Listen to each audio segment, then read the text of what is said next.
Hey everyone, this is Christian. In this video, I'll talk about the second tool in an experiment, and that is how to check and clean your data, which we call check data. So why do we want to check data? Well, there are several reasons why we want to check data. The first is maybe you took your own survey, and you should, because you need to be sure that the question, the ideas, and the messaging, they all make sense. It's also a good idea to show it to a colleague or a friend for that extra check. However, you may not want your votes included with other participant votes. And another reason, maybe you forgot to close the survey at the end and someone later stumbles upon it and takes it, and that can pollute your results. There are other reasons. Sometimes your survey participants are just bad at taking the survey. Maybe they aren't focused or they're distracted, and they give you what look like random responses.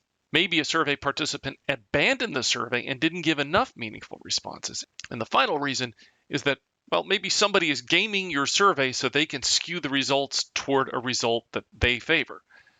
Whatever the reason, pairLab helps you decide whether to keep responses for a participant or not so that these QA issues don't skew your results. How do we do that? Well, let's take a look at the check data page. In this table, we have 7 columns. The first is a checkbox, and you use the checkbox to select which participants you're going to include or exclude from the results. And we'll do that in a sec. Next is number, which is an ordinal number assigned to each participant to help you visualize the data. So you can say, hey, this is number 1, number 3, number 4. And the same is true for ID. And this is a portion of the unique ID number assigned to each participant. So those two together, number and ID, help you identify, see, and speak about a particular participant. The next column, voted on, is the date and the time that the participant cast their last vote. You can use this to find your votes or someone who voted after you intended to close the survey.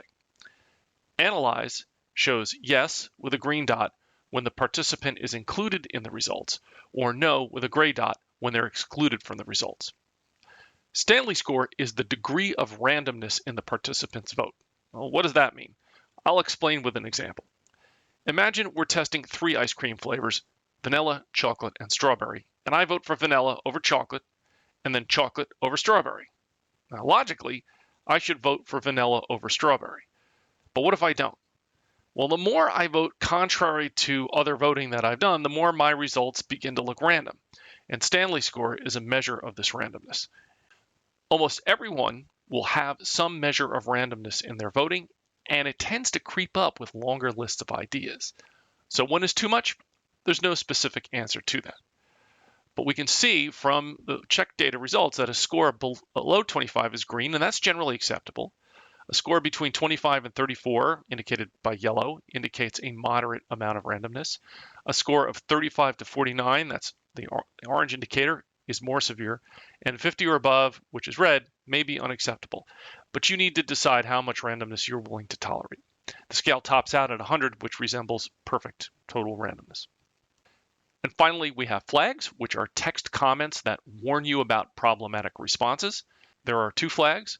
The first is skips, which means the participant clicked the skip these 2 ideas button numerous times in a row. This indicates that they either struggled to understand how the ideas compared, or they tried to game the survey to favor one idea over others. And the other is the responses flag, which indicates there were only a few responses for a participant. Stanley Score and flags are calculated a couple of hours after the participant cast their last vote.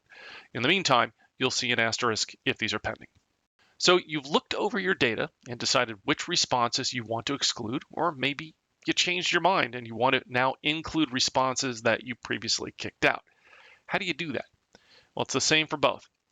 So click one or more boxes for the participants you want to change. Scroll to the bottom of the table. Click Toggle Analysis. That's it. This will switch the Analyze indicator from its current state to the opposite. So excluded participants will not have their responses analyzed in results, and included ones will. And that's check data.